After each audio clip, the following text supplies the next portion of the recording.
ಗ್ರಾಮದ ಹಿರಿಯರು ಹಾಗೂ ಹಿರಿಯರು ದೊಡ್ಡವರು ಚಿಕ್ಕವರು ಸೇರಿ ಎಲ್ಲ ಸುಮಾರು 40 ವರ್ಷದ ಹಿಂದೆ ಇಲ್ಲಿ ಒಂದು ಚಿಕ್ಕದಾಗಿ ಗುಡಿ ಇತ್ತು. ಆಮೇಲೆ ಬರ್ತಾ ಬರ್ತಾ ನಮ್ಮ ಗುಂಡ ಅನ್ನೋರ ಅಪ್ಪ ಸಣ್ಣಪ್ಪನವರು ಸ್ವಲ್ಪ ಈ ದೇವಸ್ಥಾನ ಪೂಜೆ ಮಾಡ್ಕೊಂಡು ಬಂದು ದೇವಸ್ಥಾನ ಪೂಜೆ ಮಾಡ್ಕೊಂಡು ಬಂದು ಆವಾಗಿನ ಅವ್ರು ಇದಾದ್ರು. ಆಮೇಲೆ ಬಿಟ್ಟಾದ್ಮೇಲೆ ಇಂದು ನಮ್ಮ ಈ ದೇವಸ್ಥಾನ ಇಂಪ್ರೂವ್ ಮಾಡಬೇಕಂತ ನಾವು ಸುಮಾರು 4ನೇ ಕ್ಲಾಸ್ದವರು ಚಂದ್ರು ನಾವೆಲ್ಲ ಸೇರಿ ನಮ್ಮ ರಾಮು ನಮ್ಮ ಸಂಪತ್ ರೆಡ್ಡಿ ಆನಂದ್ ರೆಡ್ಡಿ ಇವರೆಲ್ಲ ಸೇರಿ ಸುಮಾರು ಜನ ನಾವು ದೇವಸ್ಥಾನ ಬೆಳೆಸ್ಬೇಕನ್ಬಿಟ್ಟು ಒಂದು ದೊಡ್ಡ ಚೀಟಿ ಅಮೌಂಟ್ ಹಾಕ್ಬಿಟ್ಟು ಈ ದೇವಸ್ಥಾನ ದೊಡ್ಡದಾಗಿ ಕಟ್ಟಿ ಇಂಪ್ರೂವ್ ಮಾಡಿದ್ವಿ. ಆಮೇಲೆ ಇಂಪ್ರೂವ್ ಮಾಡಿದ ತಕ್ಷಣ ಮತ್ತೆ ನೆಕ್ಸ್ಟು ಇನ್ನೂ ಇಬ್ಬರು 4 ಜನ ಸೇರಿಕೊಂಡು ಇದು ಮುನ್ರಾಜು ಅನ್ನೋರು ಇವರು ಎಲ್ಲ ಜನ ಸೇರಿಕೊಂಡು ಇವು ದೊಡ್ಡದಾಗಿ ಇವಾಗ ಇನ್ನವೇ ಒಂದು ಸುಮಾರು ಒಂದು ವರ್ಷದಿಂದ ಇದು ರೆಡಿ ಮಾಡೋರು ಇವರು ಚೆನ್ನಾಗಿ ಇಂಪ್ರೂವ್ ಮಾಡಿದ್ದಾರೆ. ಇಂಪ್ರೂವ್ ಮಾಡ್ತಾರೆ. ಆಮೇಲೆ ಪ್ರತಿ ಶುಕ್ರವಾರ ಅನ್ನದಾನ ನಡೀತದೆ ಇಲ್ಲಿ. ಪ್ರತಿ ಶುಕ್ರವಾರ ಸುಮಾರು ಒಂದು 600 ಜನ ಅನ್ನದಾನ ಊಟ ಮಾಡ್ತಾರೆ ಇಲ್ಲಿ. ಆಮೇಲೆ ಇದಕ್ಕೆ ಯಾರಾದರೂ ಬಂದು ದಾನಿಗಳು ಬಂದು ಇಲ್ಲಿ ಏನೋ ಫುಡ್ದು ಏನೋ ಊಟದ್ದು ಏನಾದರೂ ಕೊಡ್ಬೋದು ಅಂತ ನಾವು ಇದು ಕೇಳಿದ್ವಿ. ಆದರೆ ನಾವು ಟ್ರಸ್ಟಿಂದಲೇ ಇಂಪ್ರೂವ್ ಮಾಡ್ಕೊಂಡು ಈ ಅನ್ನದಾನ ಮಾಡ್ತಾಯಿದ್ದಾರೆ. ಆಮೇಲೆ ಇದು ಪ್ರತಿ ಶುಕ್ರವಾರ ಅನ್ನದಾನ ಇದೆ. ಆಮೇಲೆ ಈ ದೇವಸ್ಥಾನ ಇವಾಗ ತುಂಬ ಇಂಪ್ರೂವ್ ಮಾಡ್ಬಿಡ್ತಾರೆ. ನಮ್ಮ ಊರಿನ ಹಿರಿಯರು ಎಲ್ಲ ಸೇರಿಕೊಂಡು ತುಂಬ ಇಂಪ್ರೂವ್ ಮಾಡಿದ್ದಾರೆ. ಆದರೆ ಈ ಊರಿನ ಗ್ರಾಮ ದೇವತೆ ತುಂಬ ಇದು ಶಕ್ತಿ ಇದೆ ದೇವತೆಗೆ. ಈ ದೇವತೆ ಒಂದು ನಾವು ವರ್ಷಕ್ಕೊಂದು ಸಾರಿ ಈ ಮೆರವಣಿಗೆ ಮಾಡ್ತೀವಿ ಊರೆಲ್ಲ. ಅಷ್ಟು ಪವರ್ಫುಲ್ ದೇವರು ಇದು ಇಳೆಕಮ್ಮ ದೇವರು ಅಂದ್ಬಿಟ್ಟು ಈ ಥರ ನಾವೆಲ್ಲ ಇಂಪ್ರೂವ್ ಮಾಡಿ ಆಮೇಲೆ ನೆಕ್ಸ್ಟ್ ದಿವಸ ನಾವು ಈ ಅಮ್ಮನಿಗೆ ಬಲಿ ಕೊಡಬೇಕು. ಕುರಿ ಬಲಿ ಕೊಡಬೇಕು. ಆ ಬಲಿ ಕೊಟ್ಟಿಲ್ಲ ಅಂದರೆ ಈ ಅಮ್ಮನಿಗೆ ಆಗಲ್ಲ, ಬಲಿ ಕೊಡಲೇಬೇಕು. ಆದರೆ ಇಲ್ಲಿ ಅಷ್ಟು ಪವರ್ ಇದೆ ಈ ದೇವಸ್ಥಾನದಲ್ಲಿ. ಅದು ಹೇಳಿ ನಾನು 2 ಮಾತುಗಳು ನಿಲ್ಲಿಸ್ತೀನಿ. ಎಲ್ರಿಗೂ ನಮಸ್ಕಾರ. ಮಲ್ಲೇಶನಪಾಳ್ಯದ ಶ್ರೀ ಪಿಳ್ಳಕಮ್ಮ ದೇವಿಯ ದೇವಸ್ಥಾನದ ಕುಂಭಾಭಿಷೇಕ ಮತ್ತು ಮಹೋತ್ಸವ ಕಾರ್ಯಕ್ರಮ ಅದ್ದೂರಿಯಾಗಿ ನೆರವೇರಿದೆ. ಈ ದೇವಸ್ಥಾನ ಸುಮಾರು 100 ವರ್ಷಗಳ ಇತಿಹಾಸ ಇದೆ. ಈ ದೇವಸ್ಥಾನ ಏನು ಅಂದರೆ ಮೊದಲು ನಮ್ಮ ತಾತನವರು ಪೂಜೆ ಮಾಡ್ತಾಯಿದ್ರು. ನಮ್ಮ ತಾತನವ್ರ ಕೈಯಲ್ಲಿ ಆಗದೇ ಇರೋ ಟೈಮಲ್ಲಿ ಈ ದೇವಸ್ಥಾನ ನಾವು ಜೀರ್ಣೋದ್ಧಾರ ಮಾಡಿ 12 ವರ್ಷ ಆಗಿದೆ. 12 ವರ್ಷದ ನಂತರ ಇದು ಕುಂಭಾಭಿಷೇಕ ಮತ್ತು ವಾರ್ಷಿಕ ಮಹೋತ್ಸವ ನೆರವೇರಿದೆ. ನಿನ್ನೆ ಅಂದರೆ ತಾರೀಕು 19, 3 ಮತ್ತು 23ರಿಂದ ನಮ್ಮ ಗ್ರಾಮದ ಬೀದಿಗಳಲ್ಲಿ ತೇರನ್ನು ಎಳೆದು ನಾವು ಗ್ರಾಮಸ್ಥರೊಂದಿಗೆ 150 ಕಲಶಗಳೊಂದಿಗೆ ಮೆರವಣಿಗೆ ಮಾಡಿದ್ದೇವೆ ನಿನ್ನೆ ಸಾಯಂಕಾಲ. ಮತ್ತು ನಿನ್ನೆ ಸಂಜೆ ಸುಮಾರು 1000 ಜನಕ್ಕೆ ಅನ್ನದಾನ ಆಗಿದೆ. ಮತ್ತು ಇವತ್ತು ಬೆಳಿಗ್ಗೆ ಹೋಮ ಹವನ ಬೆಳಿಗ್ಗೆ 8 ಗಂಟೆಯಿಂದಲೇ ಹೋಮ ಹವನ ಎಲ್ಲ ಪ್ರಾರಂಭ ಆಗಿ 11 ಗಂಟೆಗೆ ಮತ್ತೆ ಕುಂಭಾಭಿಷೇಕ ನೆರವೇರಿಸಿ 12 ಗಂಟೆಯಿಂದ ಮತ್ತೆ ಅನ್ನದಾನ ಕಾರ್ಯಕ್ರಮ ಶುರುವಾಗಿದೆ. ಸುಮಾರು 2,500 ಜನಕ್ಕೆ ಈಗ ಅನ್ನದಾನ ನಡೆದಿದೆ. ಈ ದೇವಸ್ಥಾನದ ವಿಶೇಷತೆ ಏನಂದರೆ ಪ್ರತಿ ಶುಕ್ರವಾರ ಇಲ್ಲಿ ಅನ್ನದಾನ ನೆರವೇರಿಸ್ತಾ ಇರ್ತೀರಿ. ನಮ್ಮ ಟ್ರಸ್ಟ್ ವತಿಯಿಂದ ಮತ್ತು ದಾನಿಗಳ ವತಿಯಿಂದ ಪ್ರತಿ ಶುಕ್ರವಾರ ಯಾವ ಶುಕ್ರವಾರನೂ ತಪ್ಪೋದೇ ಇಲ್ಲ. ಪ್ರತಿ ಶುಕ್ರವಾರ ನಾವು ಅನ್ನದಾನ ಮಾಡ್ತೀವಿ. ಮತ್ತು ಈ ದೇವಿಯ ಮತ್ತೊಂದು ವಿಶೇಷತೆ ಏನಂದರೆ ಈ ದೇವಿಯ ಮೆರವಣಿಗೆ ಆದ ನಂತರ ಪ್ರತಿ ವರ್ಷವೂ ನಾವು ಈ ದೇವಿಗೆ ಬಲಿ ಕೊಡಬೇಕು. ನಾವೇನಾದರೂ ಬಲಿ ಕೊಟ್ಟಿಲ್ಲ ಅಂದರೆ ಇದು ನಮಗೆ ತುಂಬ ಕಾಡುತ್ತೆ ಗ್ರಾಮದೊಳಗಡೆ.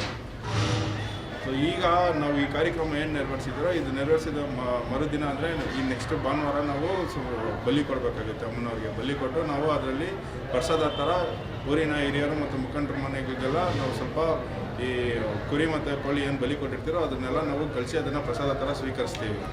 ಸೊ ಇದು ಈ ದೇವಿಯ ವಿಶೇಷತೆ. ಇಷ್ಟೊಂದು ಅದ್ದೂರಿಯಾಗಿ ಮಾತಾಡಿದ್ದಾರೆ, ಇದೆಲ್ಲ ಮಾಡ್ತಾ ಇದ್ದಾರೆ.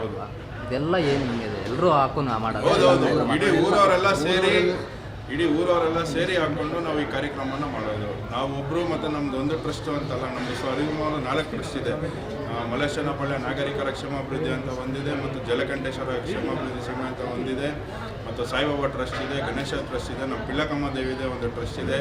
ಮತ್ತು ಊರಿನ ಹಿರಿಯರು ಮುಖಂಡರು ಕಿರಿಯರು ಎಲ್ಲರೂ ಸೇರಿ ನಾವು ಈ ಕಾರ್ಯಕ್ರಮನ ಅಂದರೆ ಎಲ್ಲರೂ ಹಂಚ್ಕೊಂಡು ಕಾರ್ಯಕ್ರಮನ ಯಶಸ್ವಿ ಮಾಡ್ತೀವಿ. ಮತ್ತೇನೇನು ಕಾರ್ಯಕ್ರಮ ಇದೆ? ಏನು ಈಗ ಅನ್ನದಾನ ನಡೆದಿದೆ. ಅನ್ನದಾನ ನಡೆದ್ಮೇಲೆ ಸಾಯಂಕಾಲ ಮಹಾಮಂಗಳಾರತಿ ಆಗುತ್ತೆ. ಮಹಾಮಂಗಳಾರತಿ ಆದ ನಂತರ ಭಾನುವಾರಕ್ಕೆ ನಾವು ದೇವಿಗೆ ಏನು ಅರ್ಕೆ ಕೊಡಬೇಕೋ ಅರ್ಕೆ ಕಾರ್ಯಕ್ರಮ ಇರುತ್ತೆ. ಮತ್ತೆ ಭಾನುವಾರ ಇದೆ. ಹೌದು, ಭಾನುವಾರ ಕಾರ್ಯಕ್ರಮ ಇದೆ. Thank you. ನಮ್ಮ ಊರಿನ ಹಿರಿಯರು ಹಾಗೂ ಮಲ್ಲೇಶಪಾಳ್ಯ ಗ್ರಾಮಸ್ಥರು ಮಲ್ಲೇಶ್ಪಾಳ್ಯ ಗ್ರಾಮಸ್ಥರಲ್ಲಿ ವಿನಂತಿ. ನಾವು ಮಲ್ಲೇಶ್ಪಾಳ್ಯದಲ್ಲಿ ಸ್ವಲ್ಪ ದ್ವಾರಕ್ಕೆ ಮಾತ್ರ ಪಿಳೇಕಮ್ಮ ದೇವಿ ಅಂತ ಟ್ರಸ್ಟ್ ಇದೆ, ಪಿಳೇಕಮ್ಮ ಸೇವಾ ಟ್ರಸ್ಟ್ ಅಂತ. ಮಲ್ಲೇಶ್ಪಾಳ್ಯದಲ್ಲಿ ಸುಮಾರು ವರ್ಷದಿಂದ ಇದು ಪುರಾತನ ಕಾಲದ ದೇವರು ಅಮ್ಮನು, ಇತಿಹಾಸನೇ ಇದೆ ಆ ಅಮ್ಮನ. ಅವಾಗೇನೋ ಚಿಕ್ಕದಾಗಿತ್ತು, ಇವಾಗ ಎಲ್ಲರೂ ಸೇರಿ ಗ್ರಾಮಸ್ಥರು ಎಲ್ಲರೂ ಪ್ರತಿಯೊಬ್ಬರು ಕೊಟ್ಟು ಪ್ರತಿಯೊಂದು ಎಲ್ಲರೂ ಕೊಟ್ಟು ನಮಗೆ ಸಹಾಯ ಮಾಡೋರೆ ದೇವಸ್ಥಾನ ಕಟ್ಟೋದಕ್ಕೆ. ಅದಕ್ಕೆ ಇದು 12ನೇ ವರ್ಷದ ವಾರ್ಷಿಕೋತ್ಸವ ಅಂತೇಳಿ, ಕುಂಭಾಭಿಷೇಕ ಅಂತ. ವಾರ್ಷಿಕೋತ್ಸವ ಪ್ಲಸ್ ಕುಂಭಾಭಿಷೇಕ ಅಂತ. ನಾವು 158 ಕಲಶ ಎತ್ತಿ ಊರೆಲ್ಲ ಮೆರವಣಿಗೆ ಮಾಡಿ ತೇರು ಸಮೇತ ತೇರು ಎಲ್ಲ ಮಾಡಿದ್ದೀವಿ. ಮಲ್ಲೇಶ್ಪಾಳ್ಯ ಎಲ್ಲ ಗ್ರಾಮಸ್ಥರು ನಮಗೆ ಸಹಕಾರ ಕೊಟ್ಟವ್ರೆ. ಅದರಿಂದ ನಾವು ಈ ದೇವಸ್ಥಾನ ಏನೇ ತಿಳ್ಕೊಂಡ್ರೂ ಅಮ್ಮನ ಹೆಸರಲ್ಲಿ ನೆರವೇರುತ್ತೆ. ಪ್ರತಿ ಶುಕ್ರವಾರ ಅನ್ನದಾನ ನಡೀತದೆ. 500ರಿಂದ 1000 ಜನ ಊಟ ಮಾಡ್ತಾರೆ ಪ್ರತಿ ಶುಕ್ರವಾರ 9 ಗಂಟೆಯಿಂದ 12 ಗಂಟೆ ಗಂಟ. ನಮ್ಮ ಮಲ್ಲೇಶ್ಪಾಳ್ಯದಲ್ಲಿ ಎಲ್ಲ ಸಹಕಾರ ಕೊಡ್ತಾರೆ ನಮ್ಮ ಜನಗಳು. ನಮ್ಮ ಈ ಚಿಕ್ಕವರಿಂದ ಹಿಡಿದು ದೊಡ್ಡವರಿಂದ ಹಿಡಿದು ಪ್ರತಿಯೊಬ್ಬರಿಗೂ ಸಹಾಯ ಮಾಡ್ತಾಯಿದ್ದಾರೆ. ಅವ್ರಿಗೆಲ್ಲರಿಗೂ ಧನ್ಯವಾದ ಹೇಳ್ತೀನಿ. ನಾವು ಆವಾಗೂ ಈ ಮಲ್ಲೇಶ್ಪಾಳ್ಯ ಇದ್ದಾಗ ಮುಂಚೆ ಚಿಕ್ಕದಾಗಿತ್ತು, ಇವತ್ತು ಚೆನ್ನಾಗಿ ಬೆಳೆದಿದೆ. ಮಲ್ಲೇಶ್ಪಾಳ್ಯ ಚಿಕ್ಕದಾಗಿ ಹಳ್ಳಿಯಾಗಿತ್ತು, ಇವಾಗ ಸಿಟಿಯಾಗಿ ಬೆಳೆದಿದೆ. ಎಲ್ಲ ಜನಗಳು ಸೇರಿ ನಮ್ಗೆ ಸಹಾಯ ಮಾಡ್ತಾರೆ. ಜಲಕಂಠೇಶ್ವರ ಸಂಘ, ಸಾಯಿಬಾಬಾ ಟ್ರಸ್ಟು, ಶ್ರೀ ವಿದ್ಯಾಗಣಪತಿಯವರ ಟ್ರಸ್ಟು, ಎಲ್ಲ ಆಂಜನೇಯ ಟ್ರಸ್ಟು, ಎಲ್ಲರೂ ಸೇರಿ ಊರು ನಮ್ಮ ಮಲ್ಲೇಶ್ಪಾಳ್ಯದಲ್ಲಿರೋ ಜನಗಳು ಹಾಗೂ ನಮ್ಮ ಶಾಸಕರು, ನಮ್ಮ ಸದಸ್ಯರು, ಮಹಾನಗರ ಪಾಲಿಕೆ ಸದಸ್ಯರು ಎಲ್ಲರೂ ಸೇರಿ ಸಹಾಯ ಮಾಡಿದ್ದಾರೆ. ಅವರು ನನ್ನ ತೃಪ್ತಿಯಾದ ಧನ್ಯವಾದ. ಎಲ್ಲರಿಗೂ ನಮಸ್ಕಾರ. ಇದು ಮಲ್ಲೇಶ್ವರಪಳ್ಳಿ ಅಂತ ಊರು. ಇದು ಪಿಳಕಮ್ಮ ದೇವಿ. ಈ ದೇವಿಗೆ ತುಂಬ ಪವರ್ ಇದೆ. ನಮ್ಮ ತಾತಂದರು ಮುತ್ತಾತಂದ್ರ ಕಾಲದಿಂದ ಈ ದೇವಸ್ಥಾನ ಇತ್ತು. ಇದನ್ನು ಜೀರ್ಣೋದ್ಧಾರ ಎಲ್ಲ ಮಾಡಿದ್ದಾರೆ ನಮ್ಮ ಊರಿನ ಹಿರಿಯರು ಎಲ್ಲರೂ. ಈಗ ಪ್ರತಿ ವರ್ಷವೂ ಮಾಡ್ತಾನೆ ಇದ್ವಿ. ನಾವು ವರ್ಷ ವಾರ್ಷಿಕೋತ್ಸವವನ್ನು ಮಾಡ್ತಾನೆ ಬಂದಿದ್ದೀವಿ. ಇದು 12ನೇ ಮಾಸದಿಂದ ಕುಂಭಾಭಿಷೇಕ ಮಾಡಿದ್ದೇವೆ ಮತ್ತು ರಥ ಎಲ್ಲ ಎಳಿತಾ ಇದ್ದೀವಿ. ಇನ್ನು ಮಾರನೇ ದಿನ ದೇವಿಗೆ ಅಮ್ಮ ಪವರಿದ್ದಾರೆ. ಪಿಳ್ಳಕಮ್ಮ ಅಮ್ಮ ಅಂದರೆ ಸುಮ್ಮನೆ ಅಲ್ಲ. ಅದಕ್ಕೆ ಈ ಅಮ್ಮಗೆ ನಾಳೆ ಭಾನುವಾರ ಮರಿ ಎಲ್ಲ ಹೊಡಿತೀರಿ. ಆದರೆ ನೀವು ಅಕ್ಕಪಕ್ಕದ ಊರಿನವರು, ಈಗ ನೀವು ನೋಡುತ್ತಿದ್ದವರೆಲ್ಲರೂ ತುಂಬ ಶುಕ್ರವಾರ ಇಲ್ಲಿ ಅನ್ನದಾನ ನಡೀತೆ. ನೀವೆಲ್ಲ ಆಗಮಿಸಬೇಕೆಂದು ನಾವು ಬಯಸುತ್ತೇವೆ.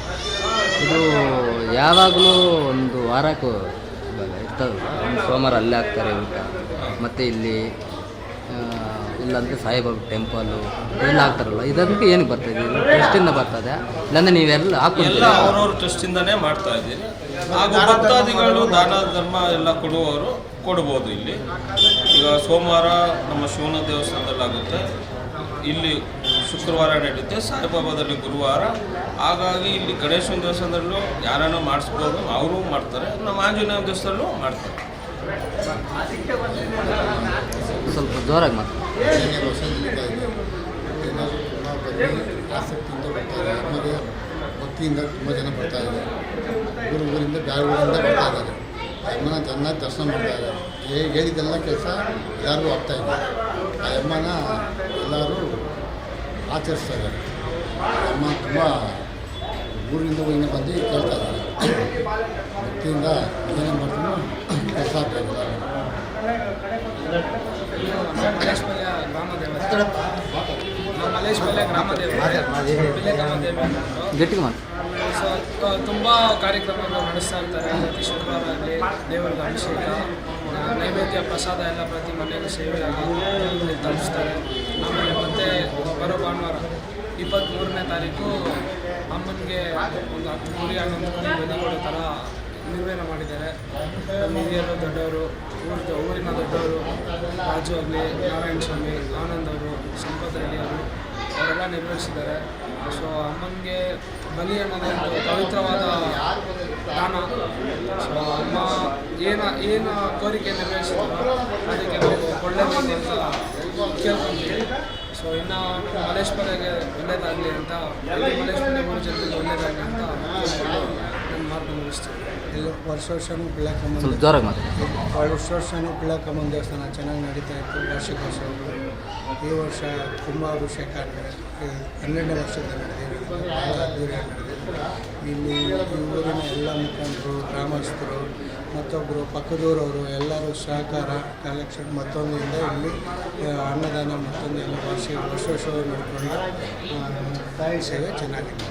ಸರ್ ವರ್ಷ ಒಂದು ಟೆಂಟ್ ಹಾಕ್ತಾಯಿದ್ರಿ, ಇವತ್ತು 2 ಟೆಂಟ್ ಹಾಕಿದ್ದಾರೆ ಇಲ್ಲಿ ಊಟಕ್ಕೆ ಅದೆಲ್ಲ ಉಪಚಾರ ಮಾಡೋಕ್ಕೆ.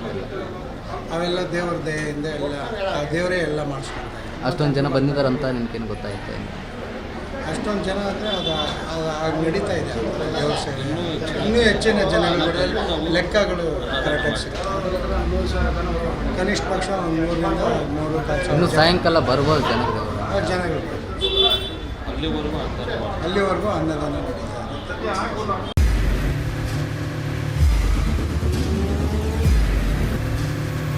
ಪ್ರಜಾಮಾರ್ಗ ನ್ಯೂಸ್, ಇದು ಜನಸಾಮಾನ್ಯರ ಧ್ವನಿ. ನಮಸ್ಕಾರ. ನೀವು ನೋಡ್ತಾ ಇದ್ದೀರಾ ಪ್ರಜಾಮಾರ್ಗ ನ್ಯೂಸ್. ರಾಷ್ಟ್ರದ ರಾಜ್ಯದ ರಾಜಕೀಯದ ಬಗ್ಗೆ ಹೆಚ್ಚಿನ ಸಿನಿಮಾ ಅಪ್ಡೇಟ್ಗಳಿಗಾಗಿ ಫಸ್ಟ್ ಲೈಕ್ ಮಾಡಿ, ಸಬ್ಸ್ಕ್ರೈಬ್ ಆಗಿ, ಹಾಗೆ ಫಾಲೋ ಕೂಡ ಮಾಡಬೇಕು.